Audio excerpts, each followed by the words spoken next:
या ठिकाणी आपण एक नवीन व्हरायटी गव्हाची माही 330 म्हणून त्याचा प्लॉट या ठिकाणी आपण केलेला आहे. किती एकर प्लॉट आहे तुमचा? 3 एकर टोटल 3. आणि तो पलीकडचा दोन्ही मिळून 3 तीन. एकर. दोन्ही मिळून 3 एकर. दोन्ही मिळून 3 एकरचा हा प्लॉट आहे.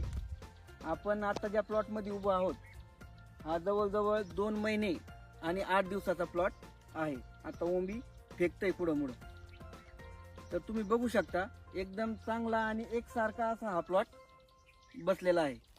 आणि हा जो पलीकडचा जो प्लॉट आहे तो 8 दिवस नंतरचा आहे. तिथं पुढं मुळं ओंबे फेकायला आता सुरुवात झालेली. तुम्ही बघू शकता जी पण ओंबी निघालेली आहे ती एकदम तंदुरुस्त आणि मोठी ओंबी या ठिकाणी आहे. फुटवा वगैरे जो बघू शकता तुम्ही एकदम चांगल्या प्रकारचा फुटवा वगैरे गव्हाणी केलेला आहे. रान पूर्ण झाकळलेलं आहे आणि आपण कमीत कमी 25 क्विंटलचं ॲव्हरेज एकरी निघन अशी अपेक्षा या ठिकाणी करत आहोत.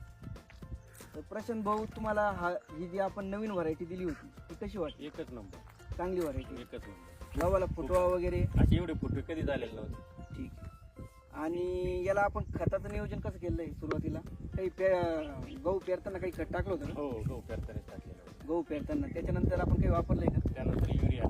युरिया युरियामध्ये ते एक झिंक आणि युरिया दोनदा दिले. म्हणजे सुरुवातीला आपण पेरणी करताना एक खताची गोणी या ठिकाणी वापरली, त्याच्यानंतर युरिया आणि झिंकचा वापर या ठिकाणी गव्हाला केलेला आहे. डबल काय आपण डोस वगैरे टाकलेला नाही. त्याच्यावर काहीच खर्च नाही. आणि तणनाशक कितव्या दिवशी फवारलं होतं तुम्ही? 22व्या दिवशी. 22व्या दिवशी.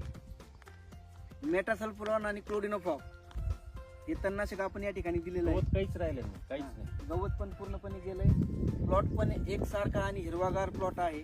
ओंबी पण चांगली निघते. आता ॲव्हरेज फक्त कसं निघतं, जो अंदाज आहे आपल्याला 25+, तर ते निघतं का नाही हे आपण ज्यावेळेस हार्वेस्टिंग होईल त्यावेळेस बघू. तुम्ही समाधानी का या गावावर? खूप खूप समाधान. खूप समाधान. अशाच नवनवीन माहितीसाठी कृषी संजीवनी या यूट्यूब चॅनलला सबस्क्राईब करा आणि आमच्या कृषी संजीवनी या कृषी सेवा केंद्राला भेट द्या. धन्यवाद.